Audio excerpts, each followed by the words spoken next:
Welcome back to Dravin's Den. I'm Dravin. I started pondering a question recently. Why do we remember history? Is it because we want to remember who won? Is it because there was just some really cool stuff?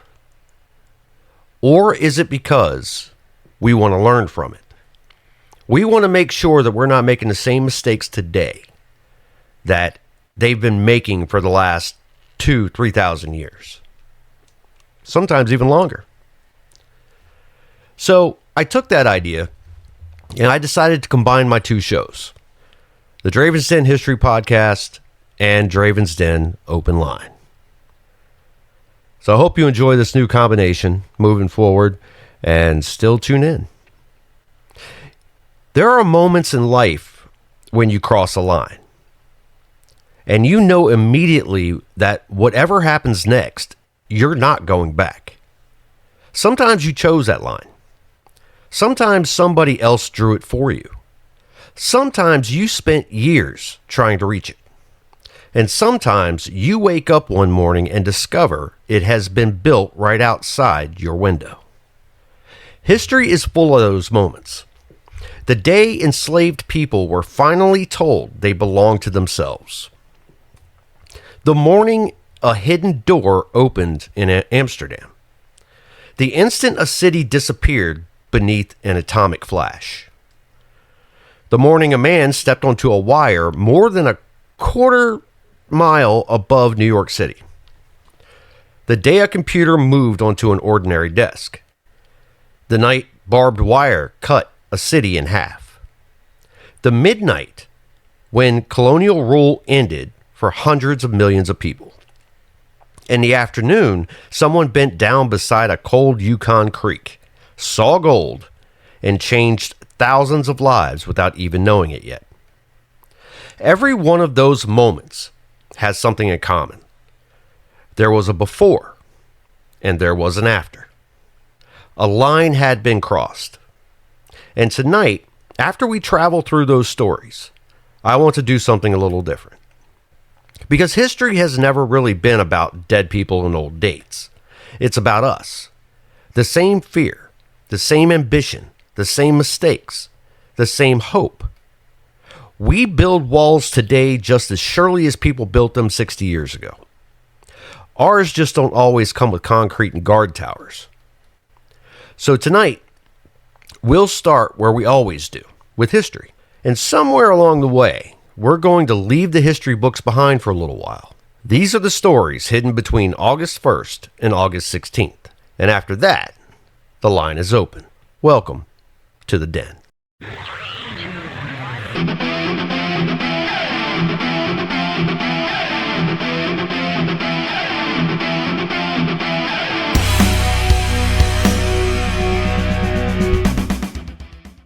Freedom with fine print. Imagine waking up one morning and being told that after generations of slavery, you are now free. More than 800,000 enslaved people across much of the British Empire stood at the edge of that moment on August 1st, 1834. Britain had ended its participation in the transatlantic slave trade back in 1807, but that did not end slavery. Plantations throughout the Caribbean and other colonies continued depending on the forced labor of enslaved Africans and their descendants. Men could be bought. Women could be sold. Children could be separated from their parents. Human beings were property under the law. And for decades, people fought to end it. Some fought in Parliament. Some wrote books. Some organized petitions. But we should never tell this story as though freedom was simply handed down by enlightened politicians. Enslaved people resisted constantly. They escaped. They rebelled. They organized. They preserved families and cultures under a system specifically designed to take both away. By the early 1830s, the institution was becoming politically impossible to defend. Parliament passed the Slavery Abolition Act in 1833, and on August 1st of the following year, it took effect. Slavery across much of the British Empire was legally abolished. Now, That sounds like the end of the story. It wasn't. Because governments have an extraordinary talent for taking something morally obvious and making it complicated. The newly freed were placed into a system called apprenticeship, which sounds like somebody teaching you a trade. What it often meant was that formerly enslaved people were still required to provide compulsory labor to the very people who had previously owned them. Slavery was supposedly gone, but freedom came with conditions. And then came another decision that tells us quite a bit about the values of the world that created the law. The British government paid compensation, a tremendous amount of compensation, but not to the people whose lives and labor had been stolen. The money went to the slave owners, because the government had deprived them of what the law had previously recognized as property. Think about that for a moment. The system finally admitted that one human being should not own another, then compensated the people who had done the owning. The people who had endured the system received nothing for generations of forced labor. The apprenticeship scheme survived until 1838, before full emancipation reached those still trapped inside it. So August 1st deserves celebration. Human beings who had been born into bondage lived long enough to hear, "You belong to yourself." That is enormous. But the complete story matters. Freedom was won. And even then, the old system tried to keep one hand on the people it was supposedly releasing. Sometimes history crosses a line while dragging pieces of the past behind it. 3 days later on the calendar, we walk into another world. Not a plantation, not a parliament, a quiet Amsterdam office building. Behind a bookcase, 8 people had spent more than 2 years trying to make themselves invisible. Among them, a 15-year-old girl who refused to let fear stop her from writing. For 25 months, Anne Frank lived behind a bookcase. So did her father, Otto, and her mother Edith, her sister, Margot, Herman and August Van Pels, their son, Peter, and Fritz Pfeiffer. They were Jewish. And in Nazi-occupied Europe, that alone could become a death sentence. The Frank family had already fled Germany once. They hoped the Netherlands would be safe. Then Germany invaded. Slowly, the world around Jewish families became smaller. Registration, restrictions, businesses confiscated, children excluded from schools, deportation. By July 1942, the Franks disappeared from public life. Behind Otto Frank's business at 263 Prinsgracht was a hidden group of rooms. The entrance was eventually concealed behind a movable bookcase. And there, 8 people learned what silence really meant. During working hours, they could not simply walk normally. They had to control footsteps, conversations, water, toilets, anything that might reveal that human beings were living behind those walls. Their survival depended on people outside willing to risk everything to help them. Mep Geiss, Bep Vastuli, Victor Kugler, Johannes Kleiman, Jan Geiss, and others. They brought food, books, clothes, information. Anne had entered hiding at 13. Her diary had begun as the private thoughts of a teenager. Friends, family, arguments, dreams. Then the walls closed around her, and those pages became something more. She wrote about fear, about war, about growing up, about falling in love, about wondering who she was becoming. And she wrote about wanting to be a writer. In 1944, Anne heard a radio broadcast urging Dutch citizens to preserve diaries and letters documenting life under occupation. So she began revising her work. She thought maybe after the war, someone might read it. Her final diary entry was August 1st. 3 days later, on August 4th, 1944, police and Nazi security personnel entered the building and discovered the hiding place. For years, people assumed someone had betrayed them. And maybe someone did. Modern research has shown we cannot state that with certainty. The exact reason the authorities arrived remained unsolved. But we know what happened once they did. The 8 people were arrested. 2 of their helpers were arrested with them. Eventually, the families were transported east. Anne and Margot ended up in Bergen-Belsen. Both died of disease in early 1945. Just weeks before the camp was liberated. Anne was 15 years old. Otto Frank was the only one of the 8 people in hiding who survived. When Mep Geis entered the annex after the arrest, she found Anne's papers scattered across the floor. She gathered them, and she kept them. She did not read them. She hoped Anne would return. Eventually, Otto returned instead. And when it became clear that his daughters were dead, Mep gave him Anne's writing. Imagine holding those pages. Your child's voice, her jokes, her frustration, her dreams, the thoughts she never said aloud. Everything you will ever hear from her again. Otto eventually published a diary. And today, the voice of a 15-year-old girl murdered in the Holocaust has traveled farther than the men who tried to silence her could ever have imagined. The Nazis opened the hidden door. They removed the people behind it. But they could not put the words back inside.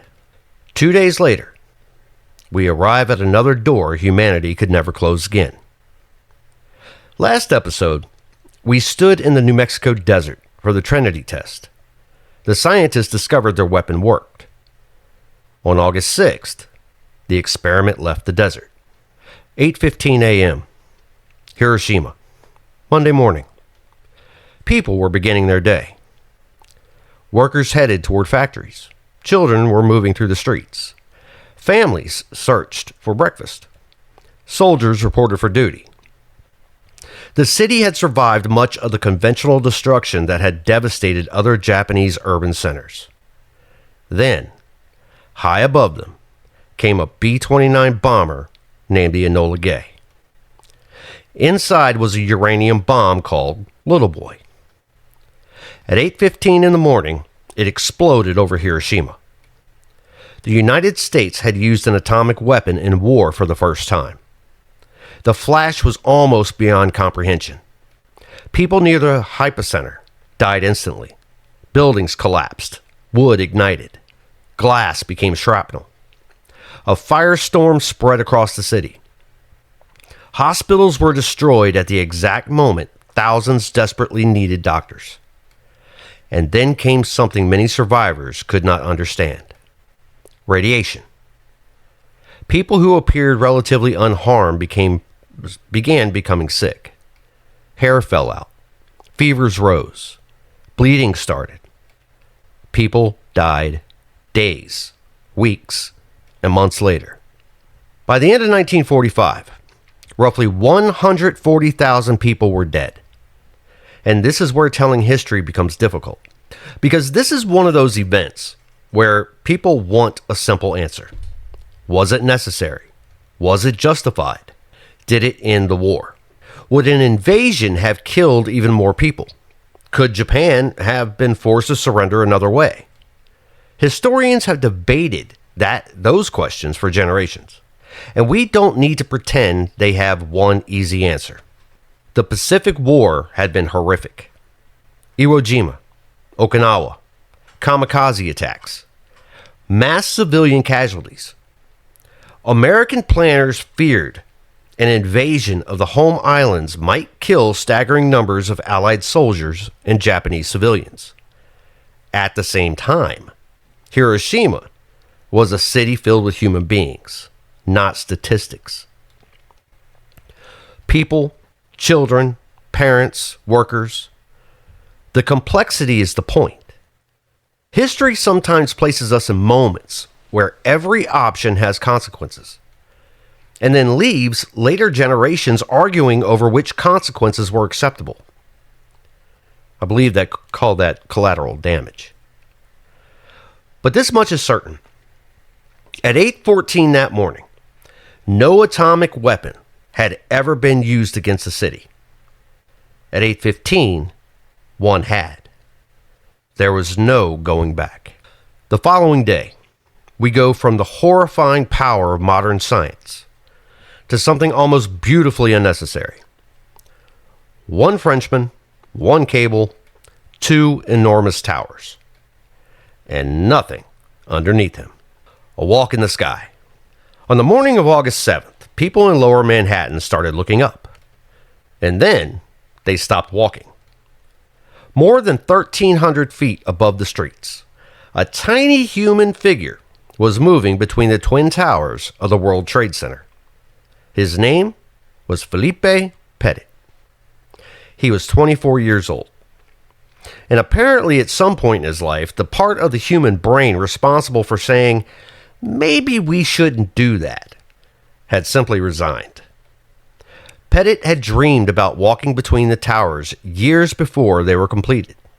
He spent years studying them, construction plans, security, roof access, distances, wind.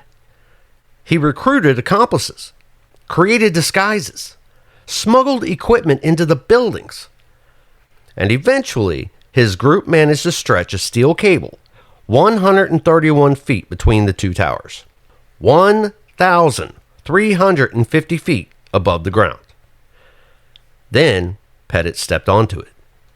No net, no safety line, nothing. He crossed once, then turned around and kept going. For roughly an hour, he walked back and forth between the two towers. He knelt, he saluted, he lay down on the cable. Police waited on either roof. Down below, New Yorkers watched. Office workers pressed against the windows. Traffic slowed. Thousands of people shared one collective thought. Is that guy really up there? Eventually, Petit stepped onto the roof and was arrested. The charges were later dropped in exchange for a performance for children. Nobody died.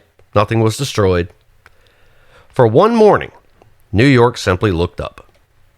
And there is something almost painful about watching the photographs today, because we know what Philippe Petit did not. We know those towers would not stand forever. We know that one day, the sight of them against the skyline would mean something very different. But on August 7th, 1974, they were young, new, symbols of ambition. And one man decided the empty air between them looked like a road. Some lines divide us. Some lines invite us to cross. The city that wasn't supposed to be hit. 3 days after Hiroshima, another B-29 took off carrying another atomic bomb. Its name was Fat Man. Its primary target was not Nagasaki. It was Kokura. That matters. Because history can turn on something as ordinary as weather. Clouds and smoke covered Kokura.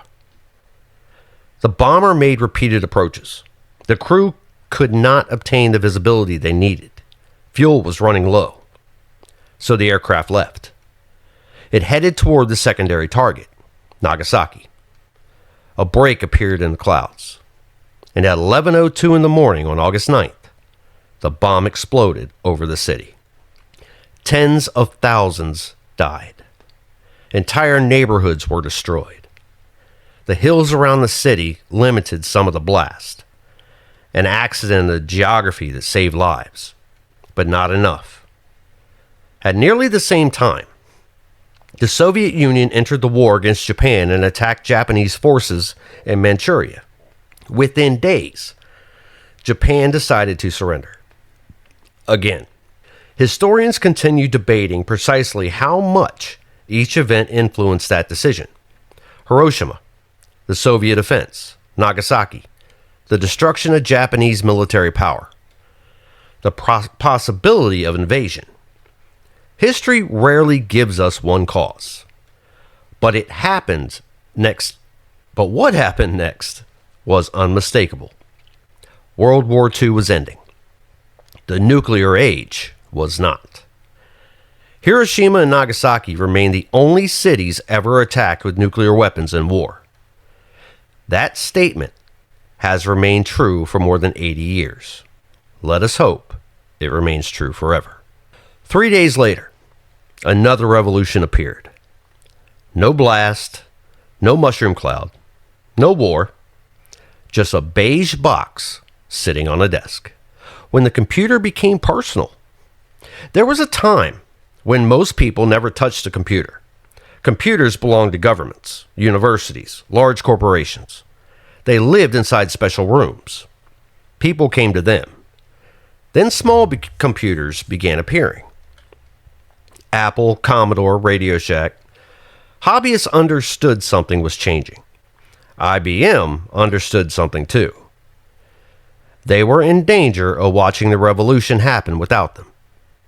A small team was given unusual freedom to build a personal computer quickly. Instead of designing every component inside IBM, they bought parts from outside suppliers, an Intel processor, software from other companies, and an operating system connected to a small company called Microsoft. On August 12, 1981, the IBM personal computer entered the market. The base price was $1,565. It came with 16 kilobytes of memory. 16 kilobytes. There are probably refrigerators today with more computing power, but the important part wasn't the specifications. It was what followed. IBM's name gave personal computing legitimacy in businesses that had considered smaller computers toys. Its relatively open architecture encouraged outside manufacturers to create compatible hardware. Software exploded. Word processing, spreadsheets, games, business applications. The machine moved computing another step away from the special room and toward ordinary people. Eventually, the computer moved from the office to the home, to the laptop, to the phone in your pocket. And now, many of us spend most of the day connected to machines that would have looked like science fiction in 1981. The computer stopped being somewhere we went. It became somewhere we live. Then came August 13th. And this is the story I want you to hold on to tonight, because we're going to come back to it. A city went to bed and woke up with a wall. Berlin was already divided politically. After World War II, the city had been split between American, British, French, and Soviet occupation zones. Eventually, those divisions hardened. West Germany, East Germany, capitalism on one side, communism on the other.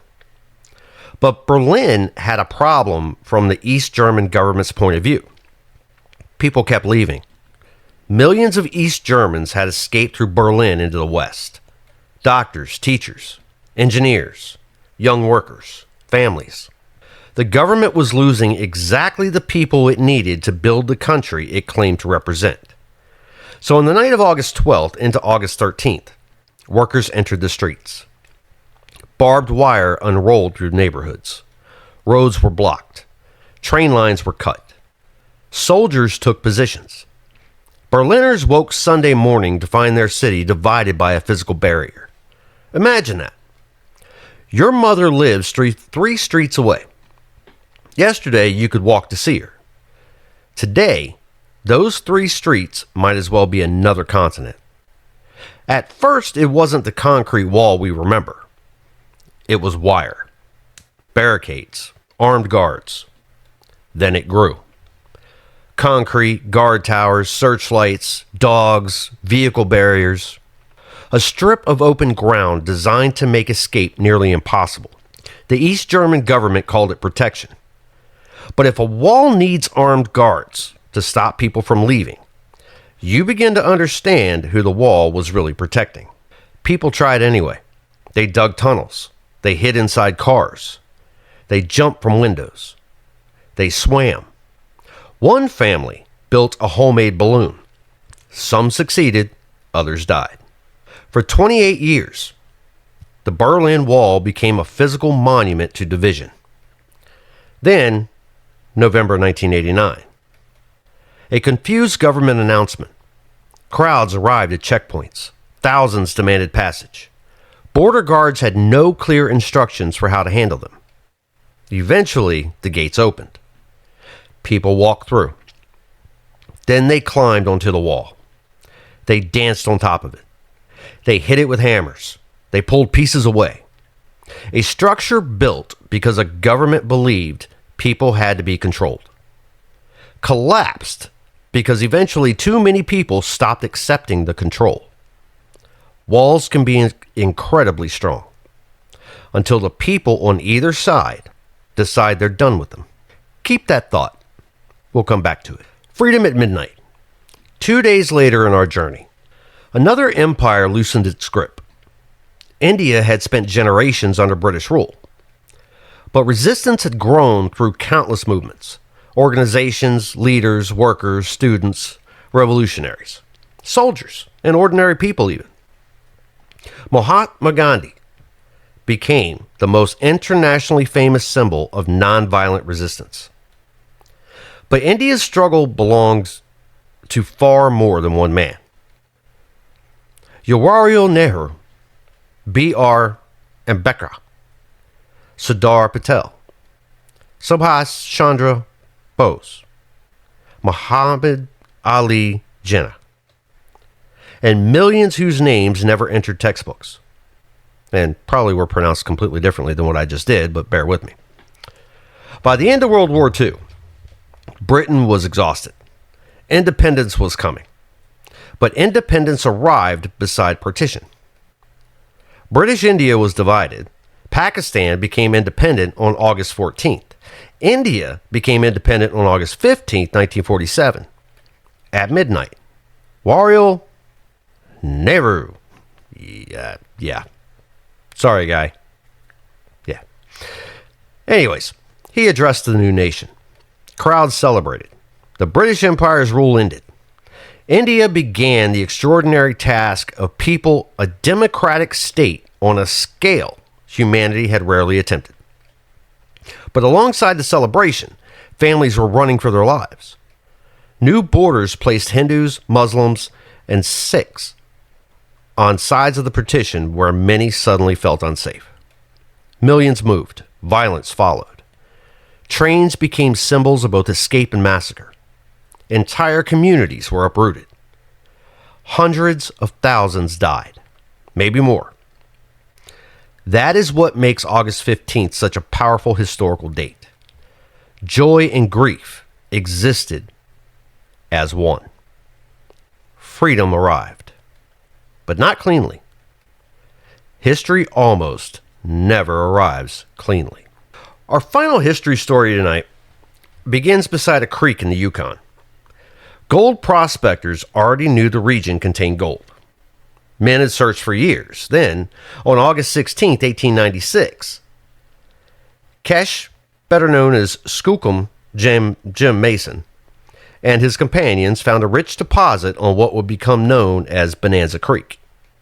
The group included George Carmack, Dawson Charlie, and Kate Carmack. Exactly who first spotted the gold became disputed. But modern Canadian historical interpretation correctly places Indigenous participants at the center of the discovery rather than treating them as supporting actors in somebody else's adventure. At first, the rush was local. Nearby prospectors abandoned old claims. Then news reached the outside world. Ships arrived in Seattle and San Francisco carrying successful miners and gold, lots of gold. America was struggling economically. And suddenly, newspapers were telling unemployed men that fortunes were sitting in streams in the far north. So people went. Tens of thousands. They sailed north. Then climbed brutal mountain passes carrying enormous amounts of equipment. The Chilkoot Pass became famous for endless lines of people moving through snow. Canadian authorities required prospectors to carry roughly a year's worth of supplies. You couldn't carry that in one trip. So people climbed, dropped a load, walked back down, picked up another, climbed again. Again and again. Some died. Many quit. Most who reached the Klondike did not become rich. The best claims were already taken.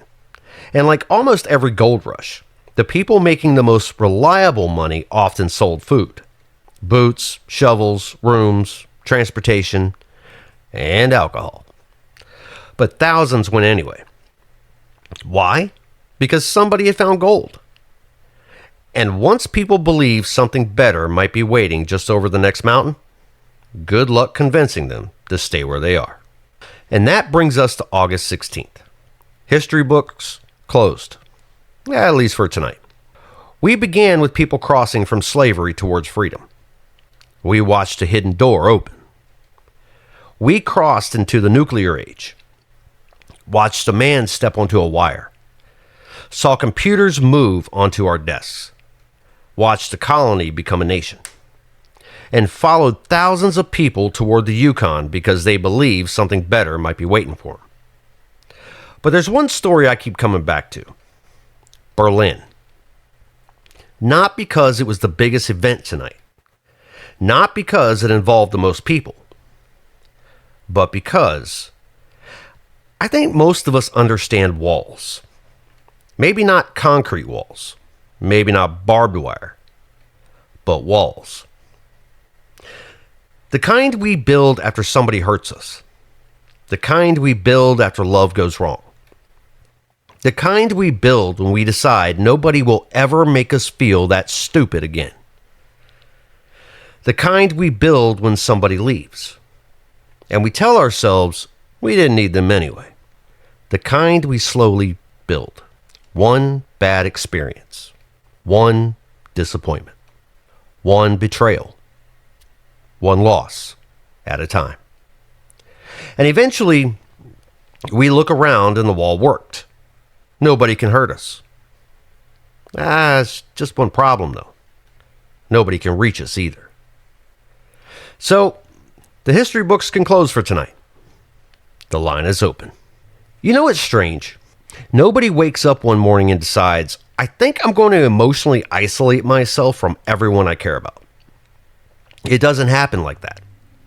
Walls are built one brick at a time, usually. For pretty good reasons. Someone lies to you, brick. Someone cheats, brick. You finally tell somebody something you're embarrassed about, and they use it against you later, brick. You lose somebody you were sure would always be there, brick. You trust the wrong person, brick. You love somebody more than they love you. That one. That might be several bricks, actually. And eventually, you become good at it. Really good. You learn how to laugh when something hurts. You learn how to say, I'm good. I'm alright. Or my favorite, I'm fine. Effed up, insecure, neurotic, and emotional. Yeah, I always thought that was funny. You learn how to change the subject when a conversation gets too close to something real. You become funny, sarcastic, independent, busy. Maybe you become the person everybody else comes to with their problems. Any of this sounding familiar yet?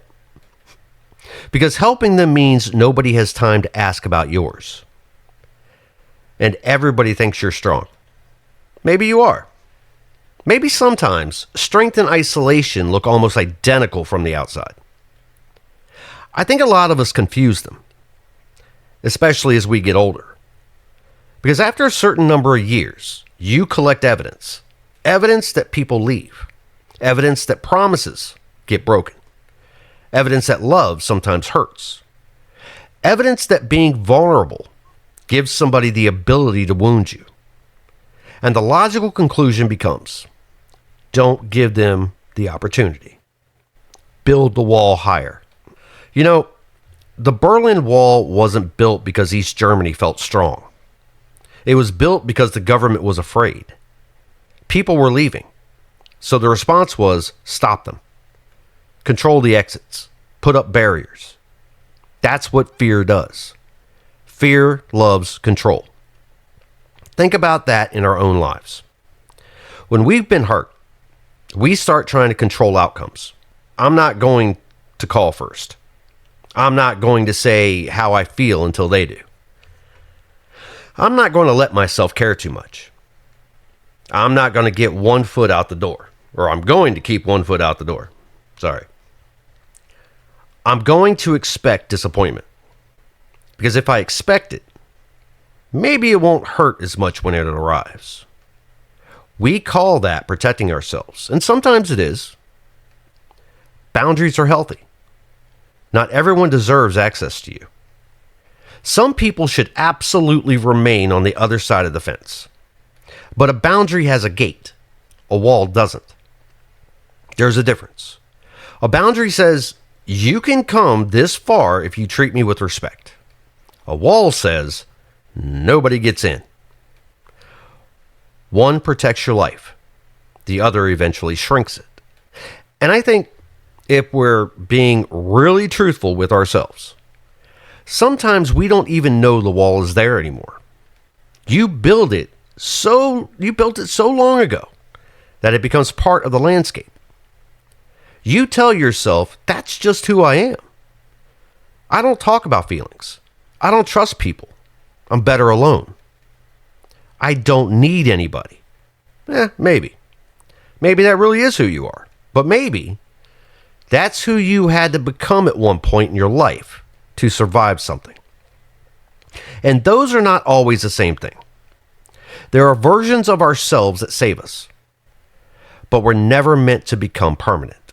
That tough version of you, that suspicious version, that emotionally detached version, maybe they got you through something awful. Respect them for that. They did their job. But sometimes the war has been over for years, and the guards are still standing at the checkpoint. I've always found something fascinating about people who say, I don't care. Because people who genuinely don't care usually don't have to announce it very often. I don't care is often. I care way too much. And I hate that you have the power to make me feel this. So we retreat. And maybe retreat is necessary for a while. You need time. You need quiet. You need to figure out who you are when that person, that job, that friendship, that chapter isn't defining your days anymore. There's nothing wrong with that. The danger comes when temporary shelter turns into permanent residence. Because eventually, you can get comfortable inside a wall. Not happy. Comfortable. There's a difference. Happiness has risk. Comfort likes predictability. Nobody can reject you if nobody gets close enough. Nobody can break your heart if you never give it to them. Nobody can disappoint you if you never expect anything. Perfect system, except nobody surprises you either. Nobody sits beside you at 2 a.m. because you can't sleep. Nobody looks at you and notices something's wrong before you say it. Nobody learns all the stupid little things that make you laugh. Nobody knows when you're pretending you're okay. You eliminated the possibility of pain and accidentally took a lot of joy with it. I think this becomes especially strange when someone new appears. Somebody you didn't plan for. You were fine.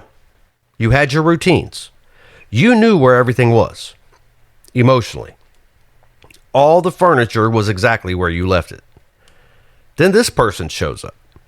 And suddenly there's a door in the wall you don't remember installing. That can be terrifying. Because once you've learned how to protect yourself, meeting someone who makes you want to lower that protection feels dangerous. You start negotiating with yourself. Don't get too excited. Don't move too fast. Don't say too much. Don't hope too much. Because we have this idea that hope is what hurt us the last time. It wasn't. The person hurt us. The circumstances hurt us. life hurt us. Hope was just standing nearby when it happened. But hope gets blamed. So does love. So does trust. And before long, we're punishing people in the present for crimes committed by people in the past. That isn't fair to them. And eventually, it isn't fair to us either. Now, I'm not telling you to trust everybody. Please don't leave this episode and hand your bank information to the first charming stranger you meet because Dravin said walls are bad. That is not where we're going with this. People earn trust. Love is not supposed to require stupidity. Experience should teach us. The scars are there for a reason. But wisdom and fear are different things. Wisdom says, I've seen this behavior before, and I know where it goes.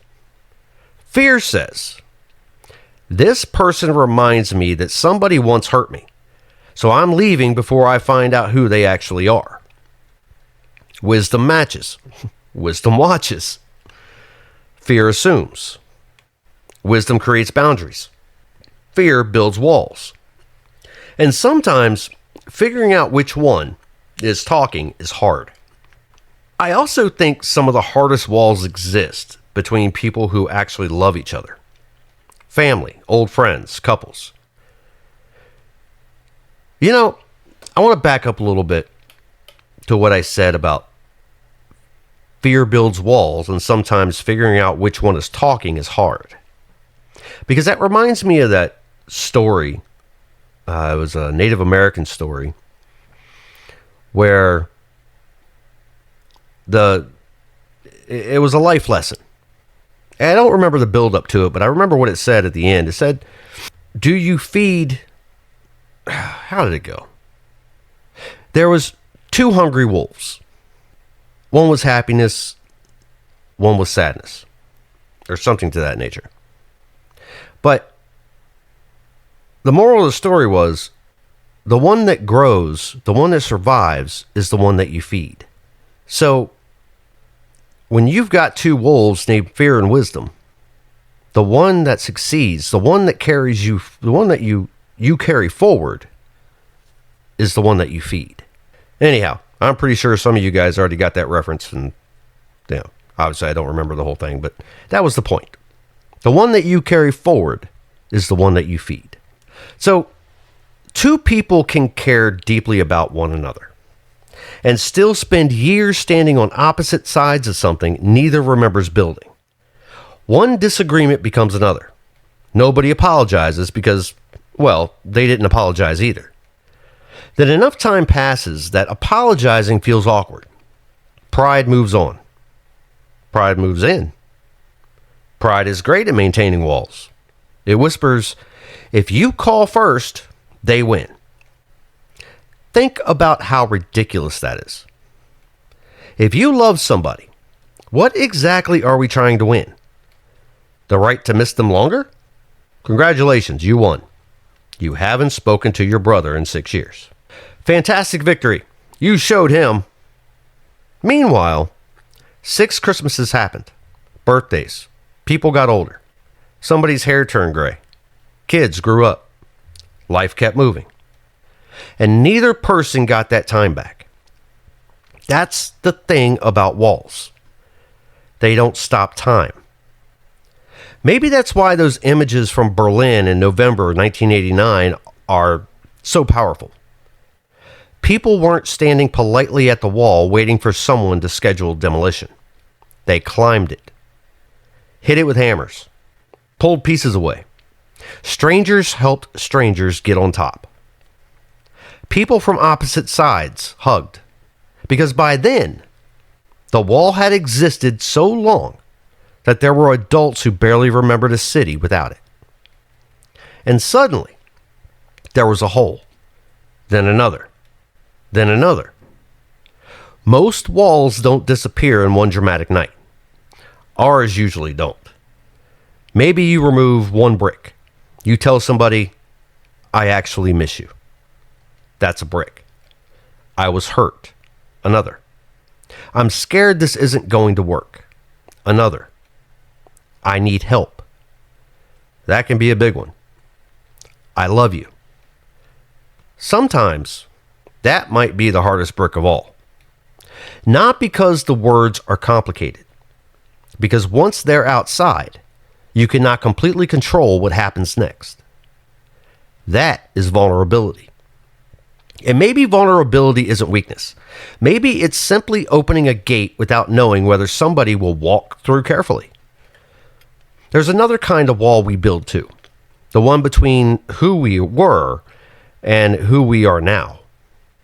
We're very good at trapping ourselves inside old identities.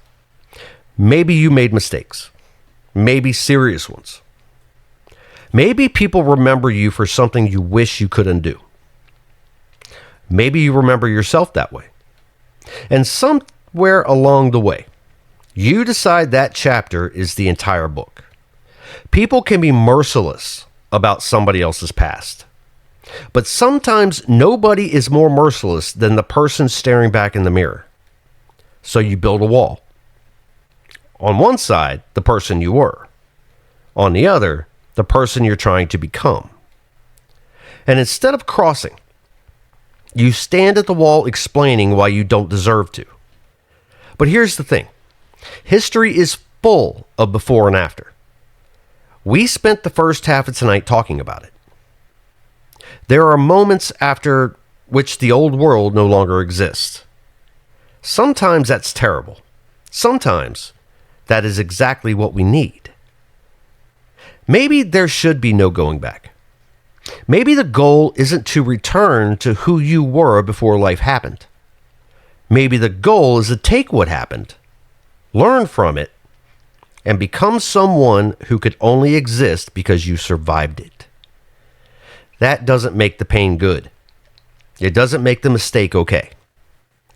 It just means the story continued. And as long as the story continues, you're allowed to change the character. I think a lot of people spend years waiting for permission to start over. Permission from whom? The person that hurt you?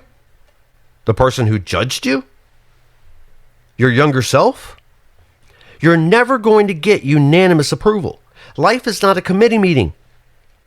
Sometimes you just go. That's one thing I love about history. Nobody had a map showing exactly where the next 100 years would go. India declared independence without knowing precisely what the nation would become. Prospectors headed toward the Klondike without knowing if they'd find anything. Felipe Petit stepped onto that wire without knowing whether the next step would hold life or death. And I'm not romanticizing recklessness. No. God knows tonight's history also included plenty of examples of humanity making decisions with horrific consequences. But uncertainty itself isn't evidence that you're doing something wrong. Sometimes it just means you haven't lived this part yet. So what do you do with the walls? Maybe nothing tonight. Maybe you just notice them. That might be enough. Ask yourself, what is this wall protecting me from? And then ask a harder question. What is it keeping me from? Those answers may not be the same. Maybe the wall keeps out somebody toxic. Good, keep it. Add a guard tower if necessary. But maybe the wall keeps out intimacy also. Friendship, help, possibility. Maybe there's somebody standing outside it who has never actually given you a reason to keep them before, or to keep them there. Maybe you don't need to tear the whole thing down. Maybe you just need a door. And maybe, for tonight, you don't even have to open it. Just admit that it exists. That's how change begins sometimes. Not with a wrecking ball. With the realization that the wall is no longer serving the person who built it. You know, Berlin's wall stood for 28 years. 28 years. Long enough for children to become adults. Long enough for people to forget what the streets looked like before concrete cut through them. And then, one night, the gates opened. That's the part I keep thinking about. The wall looked permanent until it wasn't. A lot of things in our lives feel permanent while we're inside them. Loneliness, grief, anger, fear. The belief that we will never trust somebody again, that nobody is coming, that we missed our chance, that this is just how life is now. Maybe. But history has one hell of a record of making fools out of the world. Forever. Tonight began with history. People gaining freedom. People losing freedom. Cities divided. Nations born. Technology changing what human beings believed possible. People crossing lines that could never be uncrossed. Then we closed the history books. And maybe realize that we aren't so different from the people inside them. We still build walls. We still chase things we hope will change our lives. We still struggle with freedom. We still stand at thresholds, wondering whether to step across. And sometimes, we still have to decide whether the thing protecting us has become the thing imprisoning us. I don't know what wall you might be standing behind tonight. Maybe there isn't one. Maybe you tore yours down years ago. Maybe you're halfway through removing it. Or maybe you just realized while listening that something you've been calling strength has actually been fear wearing better clothes. Whatever it is, you don't have to tear it down tonight. You don't have to solve your whole life before morning. Just know this. Walls are built, which means they can also be changed. A brick can move. A gate can open.